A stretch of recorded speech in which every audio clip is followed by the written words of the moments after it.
हाय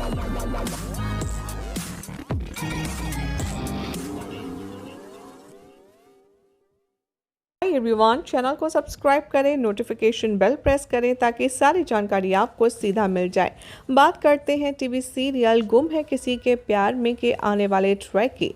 तो शो में आप देखेंगे कि अंधी मोहब्बत के चलते आशिका अपनी दिमाग की सारी सुध-बुध खो बैठी है और इस बात का सबूत आपको बहुत जल्द मिलने वाला है।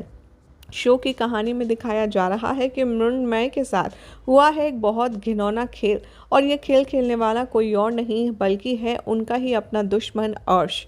दरअसल सभी ने जो अर्श के मुंह पर कालिक पोती थी उसके ऑफिस में जाकर के इस बात का गुस्सा उसे अभी तक सताएगा। इस बात की गुस्से की जो बदले लेने की आग है वो उसके दिल में अब तक जल रही होगी और इसीलिए वो बनाने वाला है मृण्मय को अपना टारगेट, क्योंकि वो अच्छे से जानता है कि सभी अपनी बहन से कितना प्यार करती है और अगर उसे वो कोई भी नुकसान पहुंचाएगा तो सीधा चोट लगने वाली है आपकी प्यारी सभी को। इसके लिए अमन के साथ में मिलकर के बहुत ज़्यादा स्ट्रैटेजी प्लान करने वाला है रजत, जहां एक तरफ ताकि वो उसकी फैमिली को बचा सके अर्श और आशिका के चंगुल से, लेकिन दूसरी तरफ जो अर्श है वो कर डालेगा मृण्मय के साथ इतनी शर्मनाक हरकत जिसके बाद आशिका को बिल्कुल भी उस पर यकीन नहीं होगी।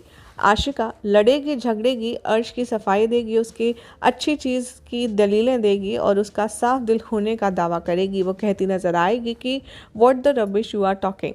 वो तुम जैसी लड़की में इंटरेस्टेड होगा, मेरे होते हुए अर्श मुझसे प्यार करता है और मेरे होते हुए वो तुम जैसी किसी भी लड़की को देखेगा तो क्या छुएगा तक नहीं। बार बार यहाँ पर वो अपने प्यार के दावा भर करके जैसे ही अर्श के घर जाएगी वहाँ पर उसकी आंखें सारी फटी की फटी रह जाएंगी, क्योंकि शो के अपकमिंग एपिसोड में आप देखेंगे कि अर्श घर में बैठकर के जिगर के साथ में बातचीत कर रहा होगा और जैसे ही आशिका आएगी वो चुपचाप खड़े होकर के इनकी बातें सुनने वाली है, जहां पर अर्श अपने मुंह से खुद उगलेगा कि उसने मृण्मय के साथ ये सब किया है ताकि वो सभी से बदला ले सके। तो दूसरी तरफ वो आशिका के बारे में भी कहता नजर आएगा। वो कहेगा कि आशिका जैसी लड़कियों को मुझे बिल्कुल भी अपने घर की वाइफ बनाना अच्छा नहीं लगता। उसे क्या लगता है कि मैं उससे शादी करूंगा? कभी भी नहीं। मैं आशिका जैसी लड़की से कभी शादी कर ही नहीं सकता। ये बात सुनकर के आशिका के पैरों तले ज़मीन खिसक जाती है और वो बहुत ही ज़्यादा टूट जाती है, जहाँ पर उसकी लाचारी बेबसी देख कर के कियान आता है और उसका सहारा बनता है।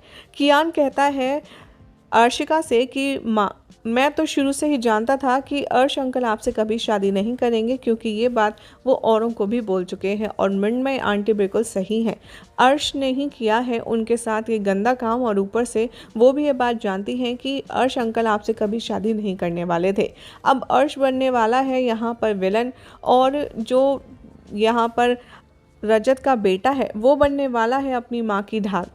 इसी के चलते वो जाने वाला है रजत के पास और अपने बेटे कियान की रिक्वेस्ट के चलते अर्श को छोड़कर रजत को अपनी एक्स वाइफ को अपने घर पर रखने के लिए मना लेगा। कियान करने वाला है रजत से रिक्वेस्ट कि वो उसकी मम्मा को उसके घर पर वापस बुला ले ताकि वो अपनी माँ के साथ ठीक से रह पाए। लेकिन रजत यहाँ पर किसी को भी घर में ये रीज़न नहीं बताएगा कि आशिका के घर वापसी आने का क्या मेन मोटिव है। असल में उसे मिल चुका है अर्श से धोखा, जिसके लिए उसे सहारा बनकर के अपने बेटे कियान के लिए ये करना ही होगा, जिसे देखकर सभी भी मिसअंडरस्टैंडिंग के जाल में फंस जाएगी कि अर्श को छोड़कर आशिका एक बार फिर से रजत की ज़िंदगी में वापसी कर चुकी है। अब देखना होगा काफ़ी इंटरेस्टिंग कि क्या रजत की ज़िंदगी से ऐसे ही चली जाएगी सभी या फिर वो उसे सफाई देने का मौका देगी। क्या लगता है कमेंट कीजिए, चैनल सब्सक्राइब करें, नोटिफिकेशन बेल प्रेस करें।